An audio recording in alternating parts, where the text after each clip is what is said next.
APIA Nevada is a grassroots nonprofit organization that advocates for policies empowering everyday Asian Pacific Islander Nevadans. Nevada is home to a growing APIA community, accounting for 1 in 10 voters. We are One APIA Nevada.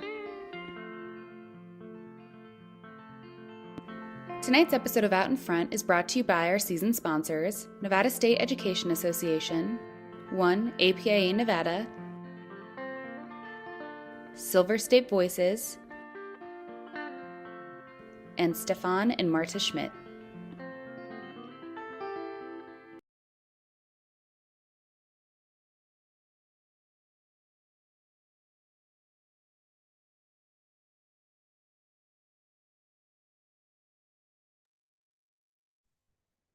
Good evening, everyone, and thank you for joining us here at Battleborn Progress and Out in Front.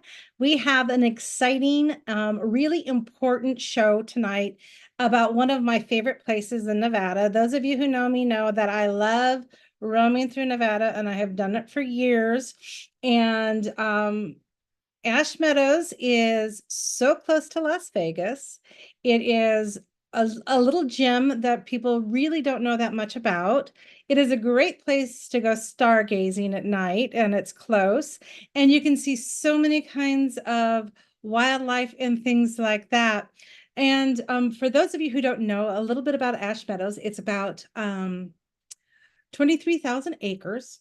And it is also an international significant wetland site, and it was designated through what's called the Ramsar Convention on Wetlands, and it was the 4th wetlands in the United States that was designated. And so this is really a very important site, not only here in Nevada, but internationally. And also it has a huge history with our indigenous communities and has a huge significance with them as well. And so we are going to be talking about all of this and all things that are about Ash Meadows with our incredible guests.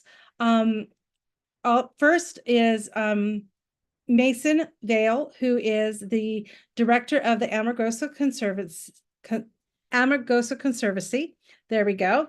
Taylor Patterson, who is one of our great friends, and we know her very, very well with oh, good gracious. And I always know who you are. Native Voters,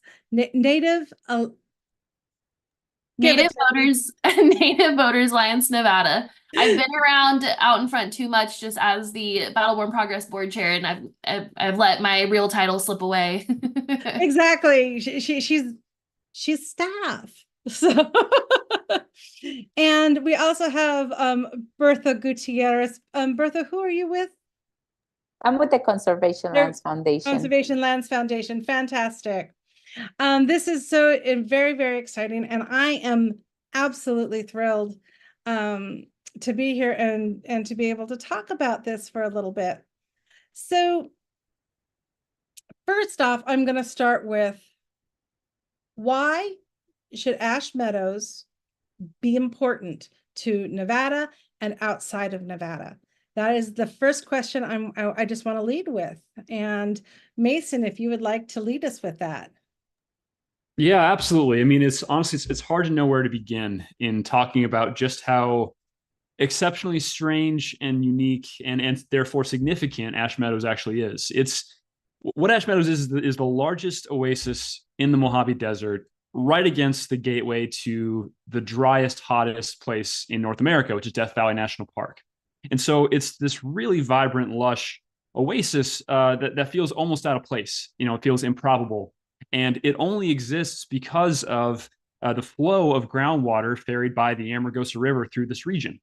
And it's in some ways a relic landscape. It's this holdover from a different time, a different age of the earth, in which the climate was far different here in Southern Nevada. It was 14,000 years ago, if you wind back the clock. It was far more temperate here. We actually were semi-tropical. There were large inland bodies of water filling what is now Death Valley, but also the Amargosa Basin, where Ash Meadows is located. And over the last 14 millennia, obviously the climate's changed significantly. It's become increasingly hot and dry, and increasingly hotter and drier, as we're seeing year over year. And so Ash Meadows remains this really interesting, it's the heart of the Amargosa River watershed. And one thing that makes it sort of, the reason it's risen to the level of international renown is because of its high density of what we call endemic species. And endemic species are species that only live in one place. Their habitat is really constrained to just one area, so you don't find them broadly distributed. So here in the Mojave Desert, of course, we have the Joshua tree, right? You're in the Mojave when you start seeing Joshua trees. Ash Meadows is similar, but it has not one, but at least 26 species that we know of that only live in the refuge. And these are species that have adapted over thousands of years to really specific conditions. They've kind of clung on to a way of life, and they've built their life around the groundwater that sustains the refuge still today. And so it's incredible to find 26 species like that in such a small area, and it's a testament really to, again, this kind of old world way about Ash Meadows that we really enjoy. I mean, additionally, it's also it's very just beautiful and aesthetically very unique. It's these large shimmering blue pools of spring water.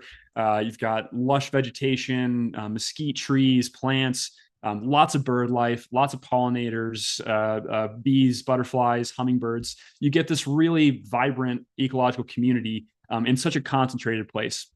And so I could go on because, again, this is what I do for a living, is talk about how great this place is. But, Taylor and Bertha, obviously you both have been spent considerable time there. And what's unique to you two about Ash Meadows? I mean, I think you summed it up. I'm really impressed that we have this little oasis in the desert and that it's not super well traveled. I mean, I think we talked about it earlier today. They get so many more international visitors than they do even visitors from Nevada. And so I'm always excited to let people know what we have in the desert to offer. I think so often the average person thinks that the desert is empty and there's nothing out there. And of course, we know that even without the springs, there is so much out there. But when you come across these insanely turquoise blue waters in the middle of what seems like nothing, it's insanely impressive. And, better scientists than I can talk about the endemic species and all of the amazing plants and animals that exist out there. But, I am partial, of course, to our pupfish that exist out here. And these are species that don't exist anywhere else in the world. And that is insanely impressive. So I think one of my favorite parts about the refuge is that it's a place of learning and connection to the desert, to different species, to life. And it's available there, and it's very well curated. The signs are in Spanish and in English, so it's very welcoming. And I think when you grow up in the desert, sometimes you don't have access to those kind of places, but we do. It's so close to Las Vegas, so it's definitely underutilized, I think, as an education resource, but it is there, and it is available, and it's a place where families can go and have a little picnic and learn about some new fishes and new species. So that's my favorite part about it. One of my greatest memories of Ash Meadows was there one time. And first I looked down at this stream that was flowing, and it was so clear. I have never seen water that clear. You could see grains of sand, right there. You could just see through it, and then you could see the fish just, doing little fish things, and it was great. And then a little bit later, we saw, a bobcat come out and was looking at us, and we're like, nope, no food here, and we're not food, and we're getting in the car, and we're being safe. But it was awesome just to be able to be that close to so much, and you can do that there, and it's so beautiful. So the next thing, we've talked about how incredible Ash Meadows is. What's the threat? What is the threat? Why are we having this conversation right now about Ash Meadows? Well, honestly, the story of Ash Meadows is really a story of chronic threat. The reason we have the refuge at all is because back in the 1970s and beyond, researchers identified how just incredibly important this area was but it was under threat from other uses in the area, mostly agricultural and other uses of groundwater, which were causing decline to occur in significant springs in the refuge. And there was a real fear at that time that should that continue, the refuge is just not going to cling on. These species live in this really precarious balance, and they depend on that flow of groundwater for their survival. And so that was a catalyst around a lot of action. Folks jumped in. A lot happened to get to the point where in 1984, Ash Meadows was actually protected as a wildlife refuge. And the Nature Conservancy were really the heroes of that story in acquiring the lands and transferring it over to the federal government for management so that we as the public can now enjoy it. So that was 40 years ago, and it's the 40th anniversary. And in some ways, at that time, we kind of, the community kind of thought, oh, great, Ash Meadows has been saved. Unfortunately, because Ash Meadows is this oasis that is entirely sustained by groundwater, its future is tied up with how that groundwater is managed in the basin. And unfortunately, we're seeing kind of two threats play out at once. We're seeing more and more stress placed on that hydrological system just as a result of new kinds of development interest coming in to the basin, growth of population. We're seeing interest in renewable energy development. And the one thing everything has in common in the desert is it's going to take some amount of water. You really can't get away from that. So we've been concerned for a long time about the future of the refuge because of the trends we're seeing in groundwater use. That has been really exacerbated by a new kind of interest in the region, which is extraction, which is mining. And last summer, a project was proposed right on the doorstep of Ash Meadows that really, I think, woke everybody up to the reality that the refuge is still quite vulnerable. This particular project was going to drill up to 30 boreholes to sample for minerals in that area to a depth of 300 feet. And some of these boreholes were going to come within 1,500 feet, like a city block or a little more than that, of significant springs in the northern part of the refuge, in a place where we know groundwater is flowing that sustains those springs and multiple endangered species of fish. And this was an indication that the refuge remains unsafe because the lands beyond it don't have any special protections in terms of conserving that groundwater. So our organization and a lot of partners jumped in and pushed back against that particular project. We were able to compel the managing agency, which is the BLM in this case, to halt that project until a more robust environmental review process could be undertaken. And that was a significant win, just getting sort of that delay. And so now that particular company is coming back. They are trying to push that project forward. But really, I think this was, in addition to that project being a direct threat, it was a wake-up call for the broader community that, wow, we need to take a look at this region and consider carefully, what would happen if other future projects like this were to come in behind it. What would happen if we have multiple potentially, large excavated open pits that require us to pump groundwater out to get at whatever mineral is desired. That kind of stress on an already stressed hydrological system, we think is going to have considerable impacts on a place like Ash Meadows and also on communities that occupy the Amargosa Valley. Just like the refuge, everyone that lives out in this area depends on groundwater to live there. There's no other way you can do it. So the communities in Nye County, such as Amargosa Valley, are deeply concerned about impacts to their drinking water, and as are the Tibishaw Shoshone tribe, who have reservation lands in the region, all of which is connected by the same aquifer that sustains Ash Meadows and the Amargosa River. And so, again, it was kind of this big wake-up call, and we've been now, rallying support to advocate for enhanced protections for that groundwater resource. And we think the first step is just halting or limiting the amount of additional stress that can be put on these lands by future mining projects. So that's kind of why we're here, looking for the community to really rally to our side in advocating for those protections. What did I leave out, Taylor and Bertha? Probably a lot. I don't think anything. It's always like, I just like to hear you talk, Mason. So I just am like, yeah, go on, go off, King, continue to tell us. It's just amazing. We learned definitely under the Trump administration just how unsafe public lands are. During that time period, of course, we thought like, wow, anything is up for grabs, whether that's Bears Ears or some of these other like very sacred sites. And so this time it's not an administration problem. It's really just that we don't have as much land protected in that area as we really need to be. And when we're dealing with hydrology, trust me, everybody, this is so far above my pay grade. But when we're dealing with hydrology, it is insanely fragile. And it's so easy to change the flow of all of that underground water and mess everything up.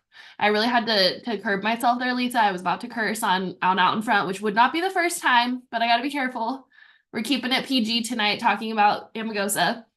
But I'm just amazed because we have examples in the lower part of the basin on the California side, just how easily that water can be maneuvered and ruined for the communities. And what I keep bringing it back to every time is I love, of course, the plants and the animals. And my mom, who is watching, would die if I said any sort of disservice to the pupfish.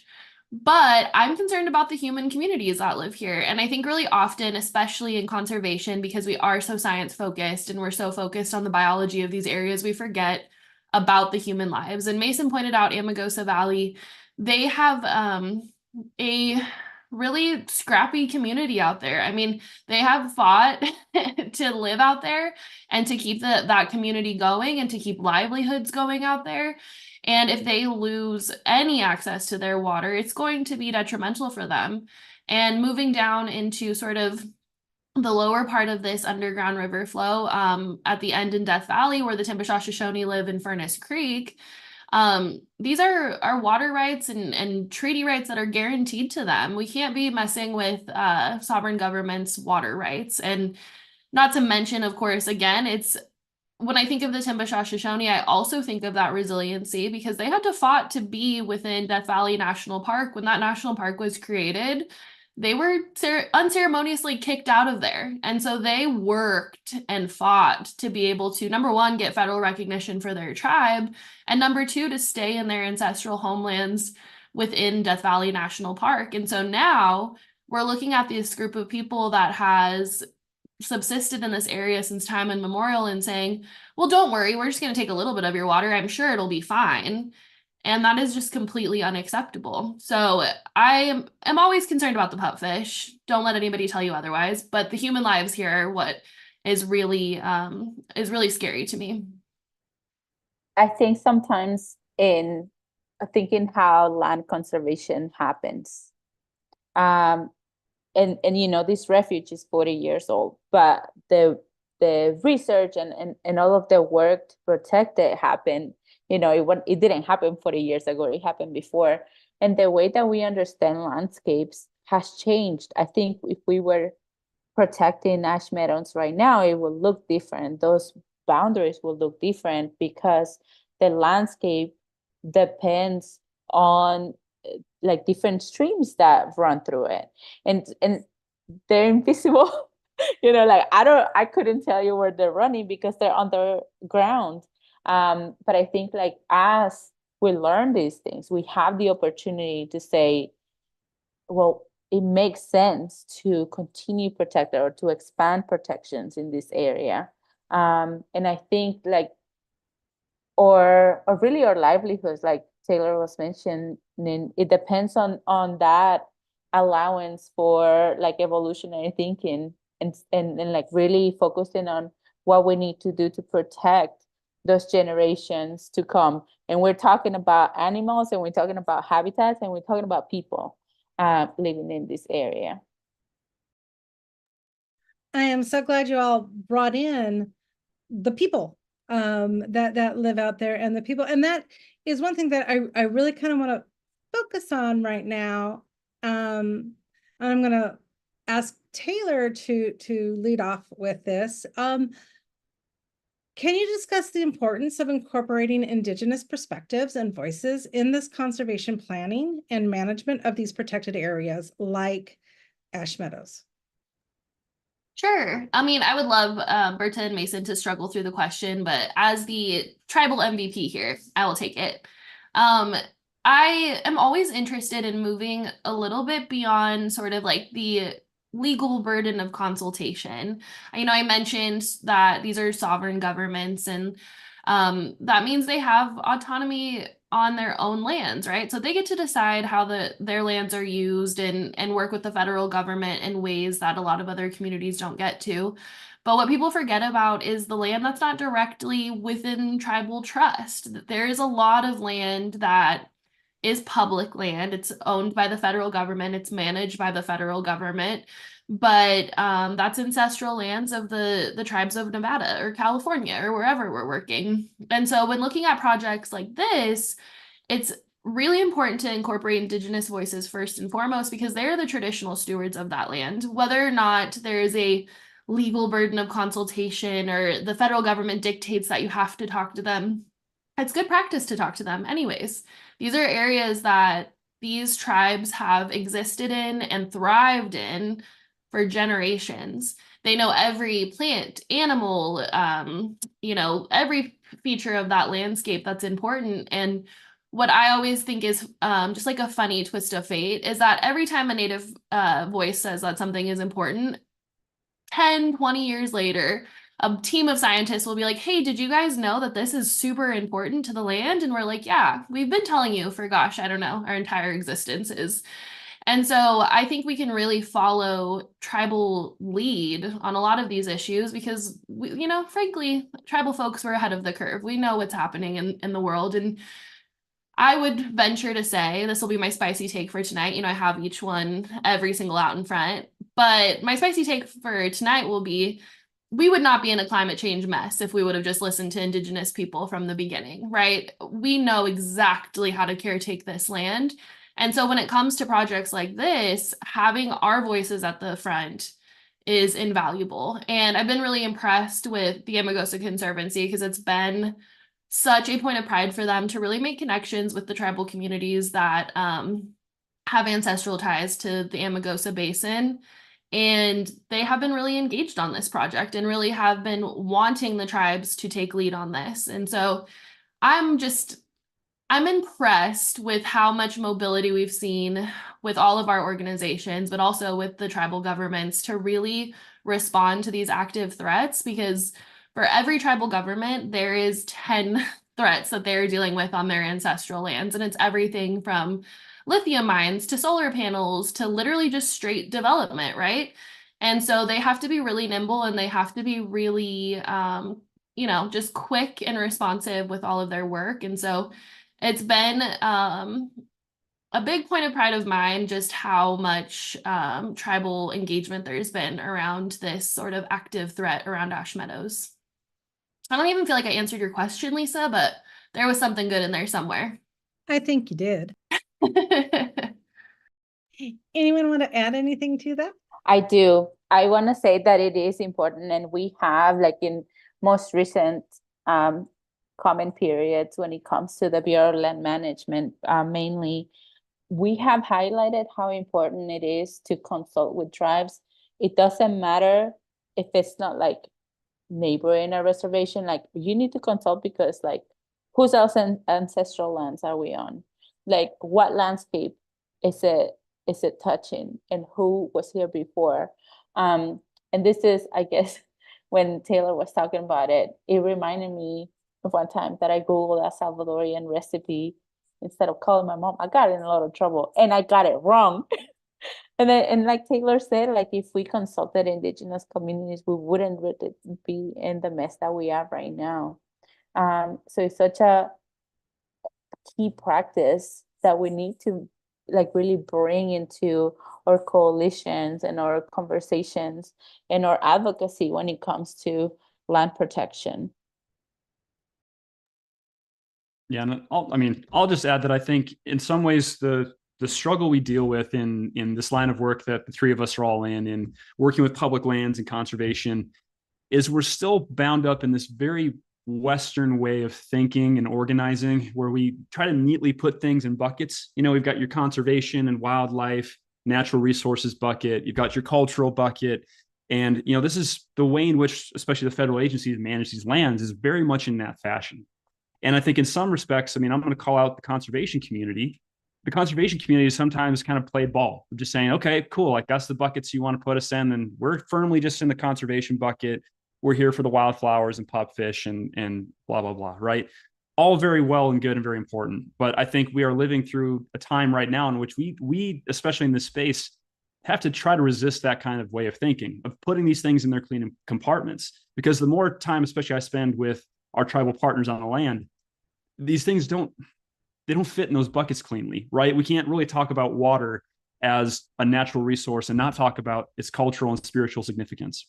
And so I think for us, we're trying to, navigate that in the best way we can as partners, in trying to embrace the fact that like these things just there aren't these clean lines out there in reality. You get out at Ash Meadows and realize it's all intermingled together in this really unique history and this unique set of values that I think we have to be as conservationists really mindful of as we advocate and try to organize these campaigns. And I didn't even beat that into him, Lisa. He came like that naturally. And I absolutely love that.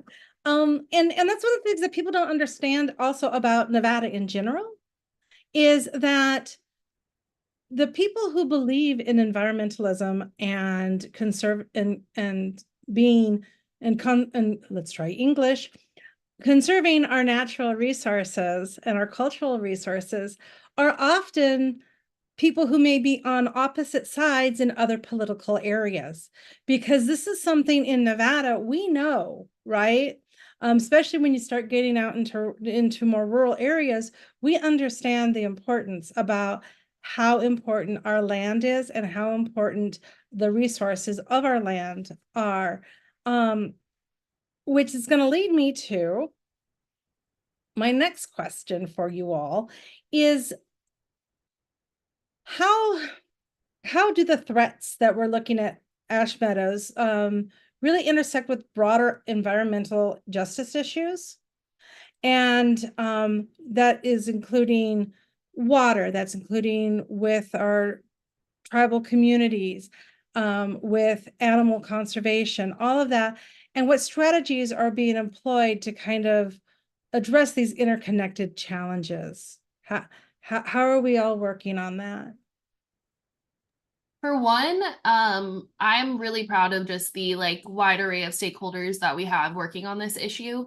It's always interesting to me and exciting to me when we get to partner with people that we don't normally get to partner with.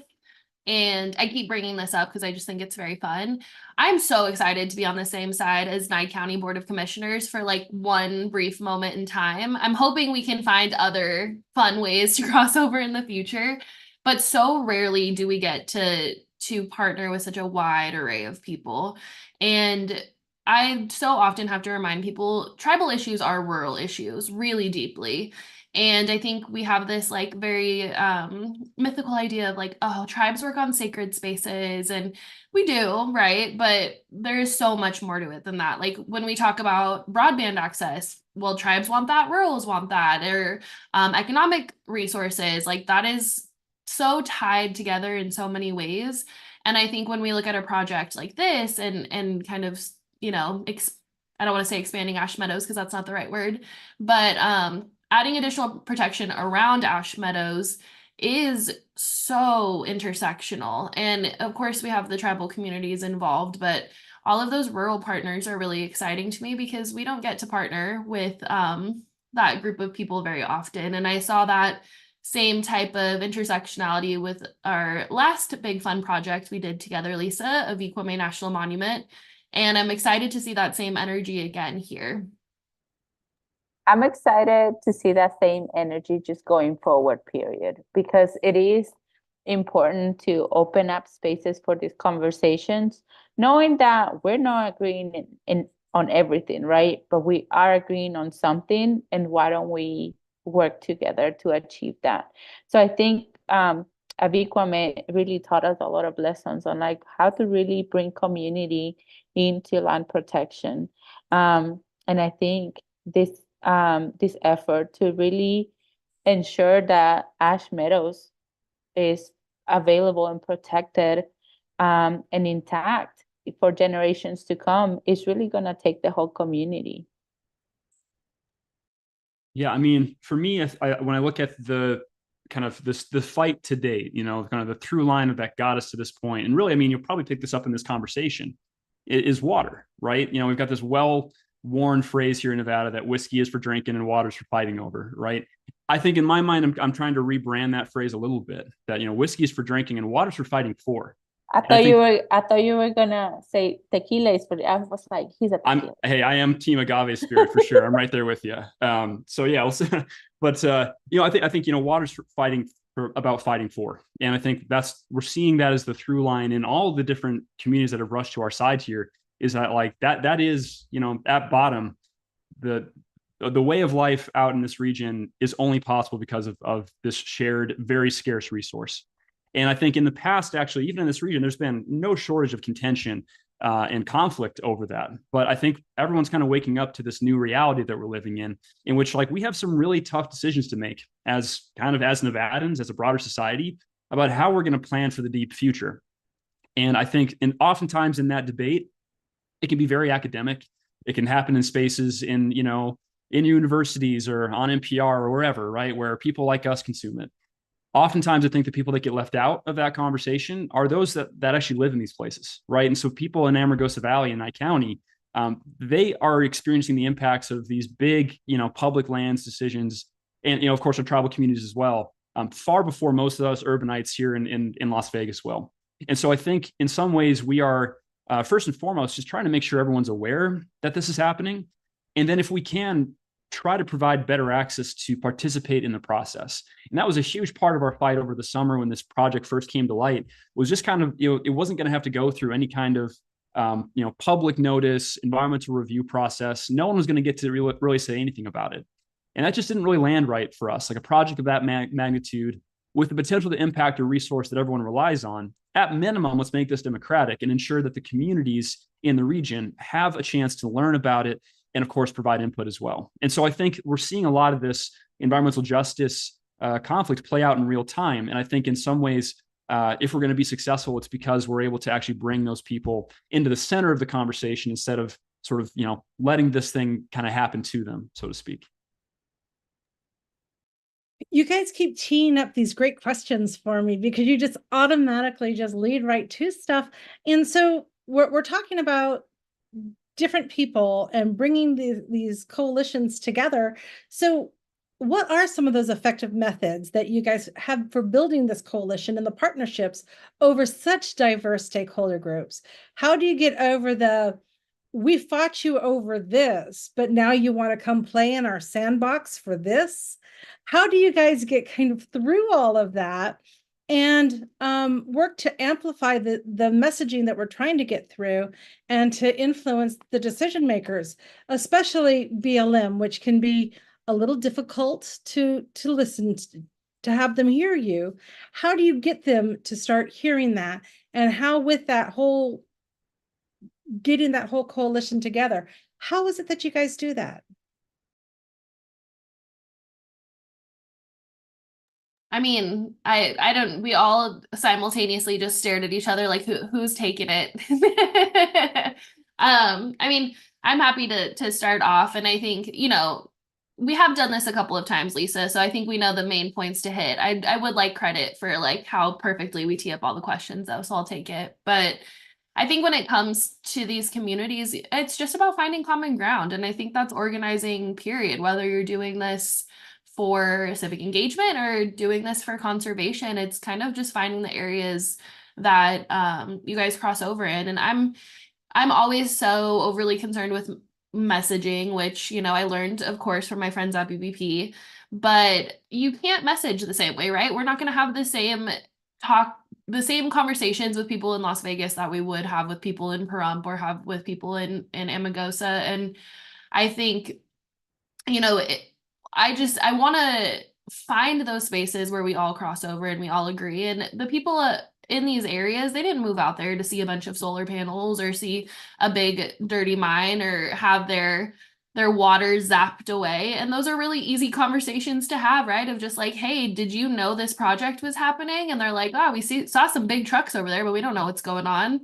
And so when the community is so ignored like that, I think they're happy to even have the conversation. And when I started Native Voters Alliance in 2020, we were having conversations with Native voters in rural communities for the very first time ever. And so our folks were just excited to literally be talked to. And I think in a lot of ways, we see that on projects like this too, where this is the first time ever anybody is asking them, well, how do you feel about your community and what do you want to see out here? What economic opportunities do you even want? Do you want a mine? Because if you want a mine, then we have a different conversation to be had. But it's really just asking them for, unfortunately, the first time, what is your interest in this area? Yes, I agree. Like really making spaces to like listen to people and listen to like the reason why they care about the place, why they care about a landscape. That is really going to make way to really finding the common ground, like Taylor said. And I think like when you show up in a way that is just honest and just willing to listen, that's when you can find allies. Even, you know, the allies that can be surprising to some of us. But that is how the most successful conservation happens, but really engaging the community. And by community, we mean tribal governments. We mean like tribal citizens. We mean businesses, different kinds of businesses that thrive around the area. People that visit, you know, people that live nearby, people that care about a specific thing, even if it's a little pop dish that doesn't, you know, it's not found anywhere else. So you have all of these people coming together and you are going to have different conversations. And I think like one of the keys is also to make sure that their voices are also making it to our policymakers, because they may be listening to the same people over and over, but when they're actually listening to their constituents, it brings a different weight on that message. And then you're giving the communities the power that they need to engage in other things that they may care about. So I think it's a very holistic way to approach like building an effort, you know, moving people, building a movement, and moving people for something they care about. I mean, honestly, I'll just say like Taylor and Bertha have been doing this a lot longer than I have. And frankly, I don't know how many hours I steal from both of them to basically talk about this question. And so I've learned a great deal just from, you know, people that have been doing this. And I think if there's anything that I can point to of like what makes coalition building and organizing effective, I mean, you know, it's kind of a cliche, but like we move at the speed of trust. You know, if people don't trust you and don't trust you're being honest with them, if you're not, you know, showing up and really just talking through the issue as you're able to, right? Not gesturing beyond, not giving misinformation, you know, really laying out, here's the space we're working in. Here's what I can offer. I want to know what you think. And hey, you know, I've also gone into these conversations saying we're probably not going to agree on things in the future. That's okay. We don't have to. This is really about like finding the Venn diagram overlap of like, hey, look, we both have found that, you know, we care about this same thing in the same space. Let's get after it together, because that's what real power is, right? Is when we do those things together. So yeah, again, I don't know how many hours I've stolen from these two to help inform that question, but it's an important one. I will say they do, like, these mining companies do make it really easy though, because none of them are from here. And so the one thing that unites all Nevadans is that we hate everybody else. And so that makes it so easy to be like, you really want these lithium companies, this gold mine, whatever the case may be, to come into our community? Like, yeah, I might be some idiot from Las Vegas, but at least I'm from Nevada, right? And I think really often in Nevada, we are just used for the benefits of every other state in this country. And so when it comes to things like Yucca Mountain, it's like, well, we don't even have nuclear energy, but somehow we end up being the dumping ground. Or a lot of these solar projects, like 90% of the power ends up going to California or Arizona, or even the flack we get for our water usage. I'm like, hey, talk to Arizona, who won't pay their overuse fees, you know? And so I find in the rurals, it makes it very easy to be like, at least we're not Californians though, right? Am I right, you guys? And they're like, that's true. That's true. So worst case scenario, Lisa, I can always divvy back to like, you know what? At least we're from Nevada. That is so true. We do hate everybody else. And so, well, Nevada is Nevada, and Nevadans are Nevadans, and we love our state. Despite all the warts, despite all the problems, we love our state. And people who move here don't get it oftentimes, and it's just another place, or it's a job or something else like that, or they never leave Las Vegas and they never see the glory of what we have in our state. I was so lucky in a previous job, I got to drive all through rural Nevada, working with different programs, and it's my favorite place to go. There, to me, there's nothing better than driving from Elko to Vegas. I think that is the most beautiful drive ever. And I stop, and it takes me like twice as long as I need to do to get somewhere, because I go visit Amargosa, and all the other places that you can go. And I really, and let me tell you, if you don't get out of Vegas, you are missing so much. And I'm going to really recommend that everyone goes out to Ash Meadows. Everyone who's watching, because it is amazing. And all of you have worked on other conservation fronts and lands protection. Taylor brought up Aviquame, which is one of our near and dears, which was my first one that I worked on. Actually, no, I worked on preserving rhyolite. And the ghost town out there, I worked on that like way back in the, and that we're not talking about how many years ago that was. But what makes Ash Meadows same and different from other conservation projects that you all have done? I think, oh, go ahead, B.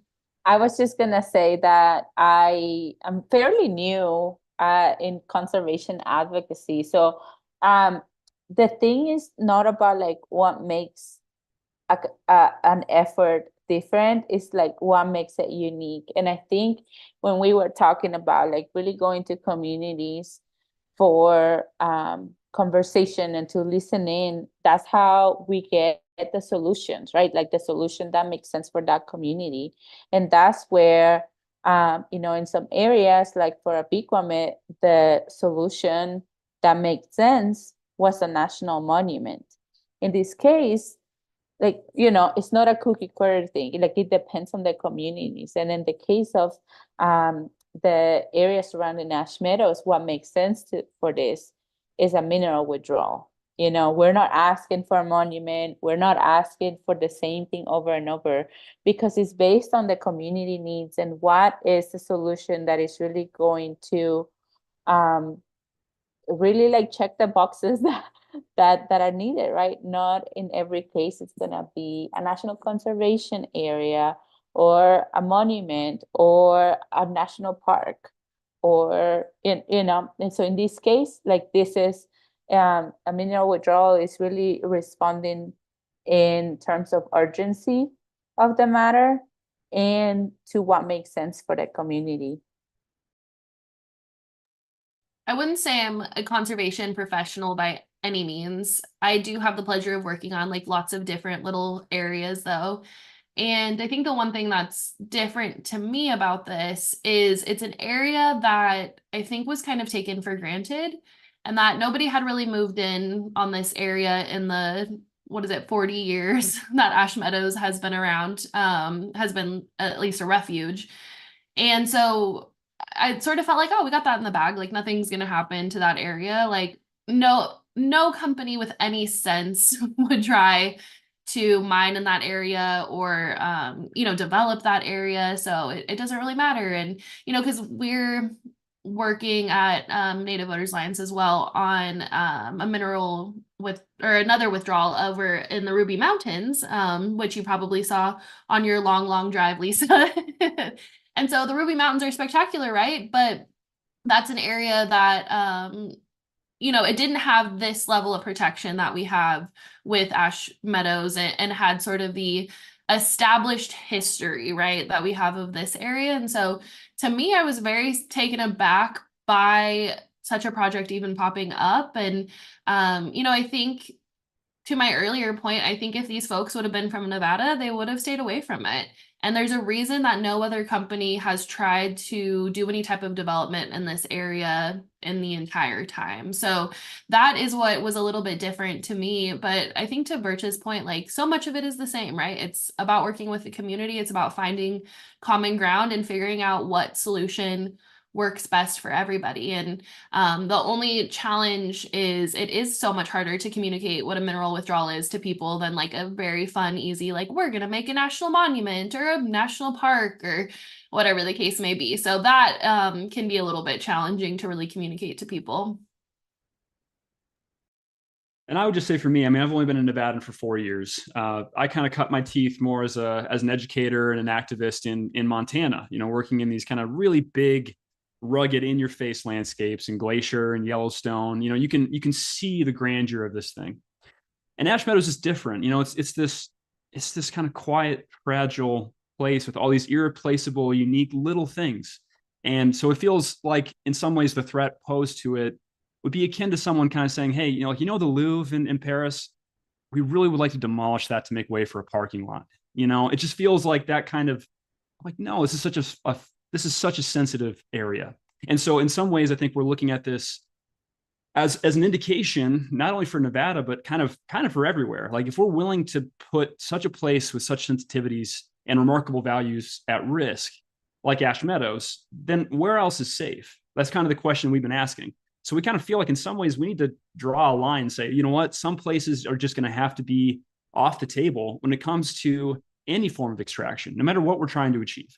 And I think Ash Meadows, as the communities are loudly saying, is absolutely one of those places that needs to be taken firmly off the table.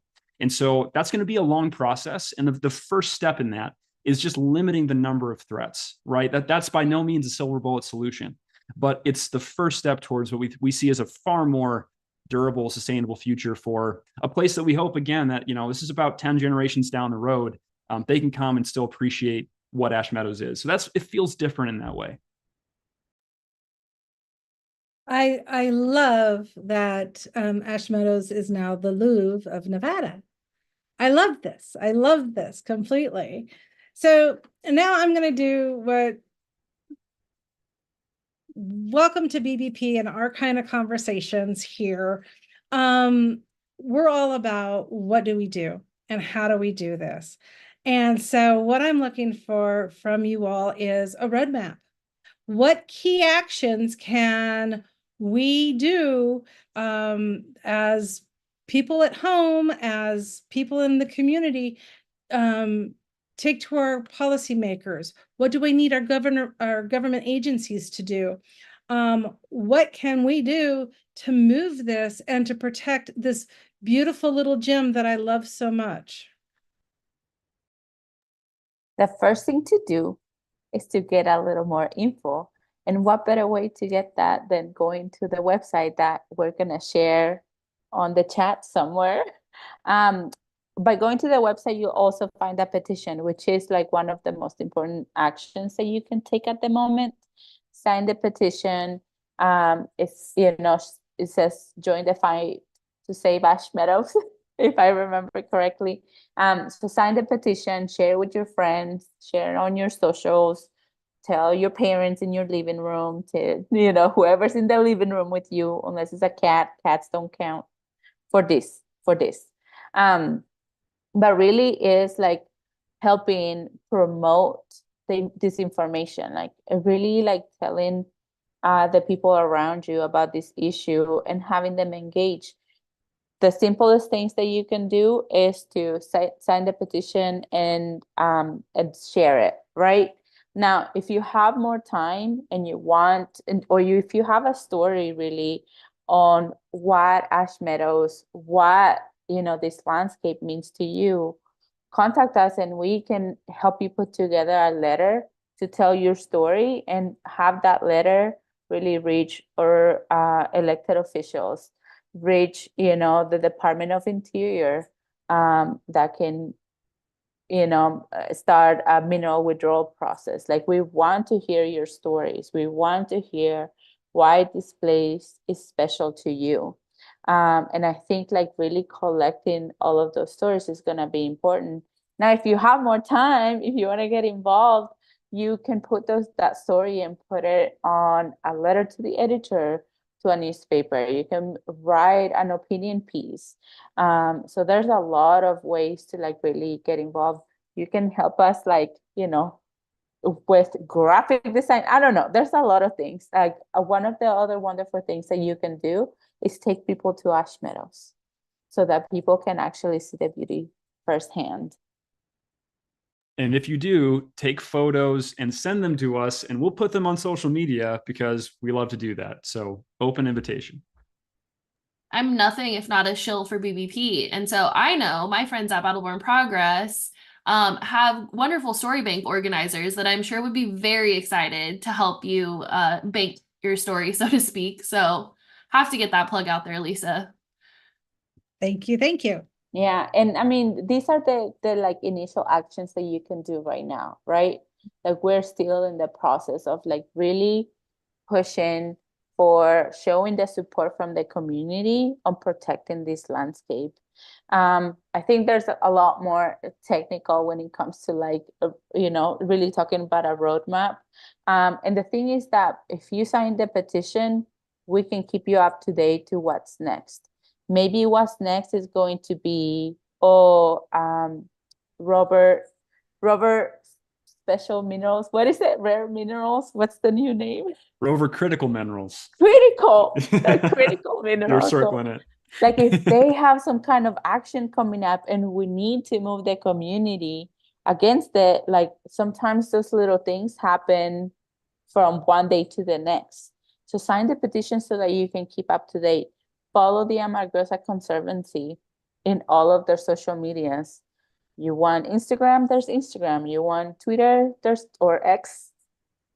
There's there's that. Like you have you have like different ways to follow up on this, but the best one would be to like really go and sign the petition. And I don't know if Mason or Taylor have anything else to add.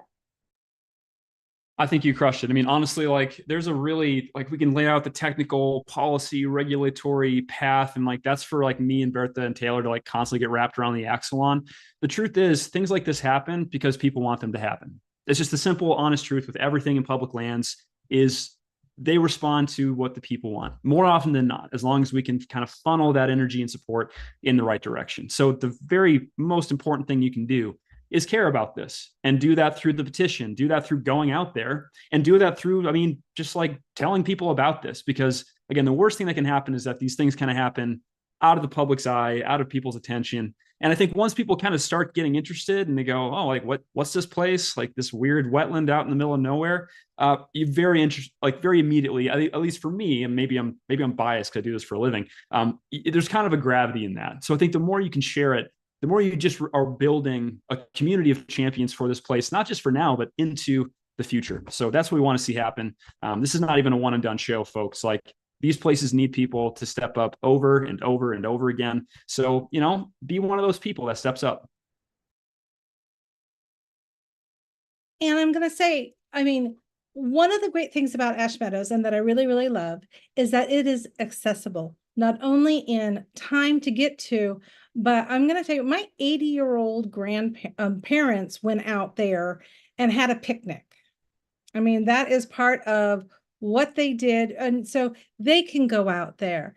Me with my wonderful bad back can go out there and enjoy it and enjoy the space and be in there. And I can guarantee you, A, I'm going to go sign that petition. And two, I am going to go out there with my camera and I'm going to take a boatload of pictures and I am going to write that letter and tell you exactly why I truly, truly love Ash Meadows. It's like I said, it's one of my favorite places. And so I mentioned earlier at a different meeting that I think we should have a field trip to go out there. And I am going to say, I truly do believe that we should start getting some people to go out there and see how amazing this space is. And I want to thank you all for coming here. And like Mason said, this is not a one and done. I know we're going to be talking about this again.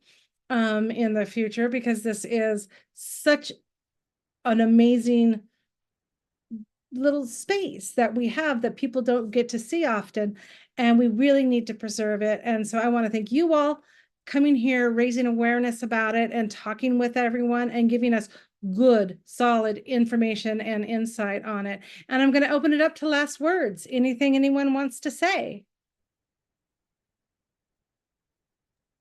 You crushed it, Lisa. That was perfect. Well, then, fantastic.